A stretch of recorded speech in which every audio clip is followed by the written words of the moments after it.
ബഹുമാനപ്പെട്ട ഉസ്താദുമാരെ, സ്നേഹം നിറഞ്ഞ കൂട്ടുകാരെ, അസ്സലാമു അലൈക്കും വറഹ്മത്തുള്ളാഹി വബറകാതുഹു.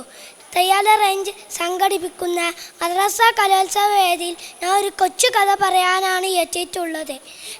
എൻ്റെ കഥയുടെ പേര് ജീലാനി റളിയല്ലാഹുവിൻ്റെ സത്യസന്ധത. ഇറാനിലെ ജീലാൻ ഗ്രാമത്തിലാണ് ഷെയ്ഖ് മുഹിയുദ്ദീൻ ജീലാനി റളിയല്ലാഹു ജനിച്ചത്. ചെറുപ്പത്തിലെ ഉപ്പ അബൂ സാലിഹ് വഫാത്തായി. ഉമ്മ ഫാത്തിമയാണ് പിന്നീട് ജീലാനി റളിയല്ലാഹുവിനെ വളർത്തിയത്. അറിവ് നേടാൻ മഹാൻ ബാഗ്ദാദിലേക്ക് പോവാൻ ഇറങ്ങി. കച്ചവടക്കാരുടെ കൂടെയാണ് യാത്ര. പോവാൻ തുടങ്ങിയപ്പോൾ ഉമ്മ മകനെ വിളിച്ച് ചെലവിനുള്ള പണം കോട്ടിൻ്റെ ഉള്ളിൽ വെച്ച് തുന്നിക്കൊടുത്തു.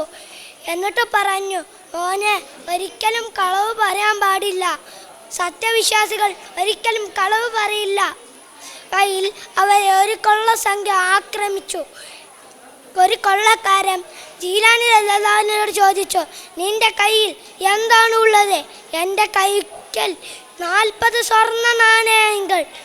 കളവ് പറയല്ലേ, എൻ്റെ ഉമ്മ ചൊന്നാല് കള്ളൻ്റെ കയ്യിൽ പൊന്നു കൊടുത്തോവർ ബൽകുതുബി റബ്ബാനി വെല്ലോസി സമദാനി നെഞ്ചിനാഫിൻ കൊല്ലിൽ അഫാത്തിയ അല്ല. കൊള്ളക്കാർ അത്ഭുതപ്പെട്ടു. എന്നിട്ട് ചോദിച്ചു, നീ എന്താണ് സത്യം മാത്രം പറയുന്നത്? മഹാൻ പറഞ്ഞു, സത്യവിശ്വാസികൾ ഒരിക്കലും കളവ് പറയില്ല. ജീലാനി റളിയല്ലാഹുവിൻ്റെ സത്യസന്ധത കണ്ട് കൊള്ളക്കാർ അത്ഭുതപ്പെട്ട് അവർ തൗബ ചെയ്ത് നല്ലവരായി തീർന്നു. അസ്സലാമു അലൈക്കും വറഹ്മത്തുള്ളാഹി വബറകാതുഹു.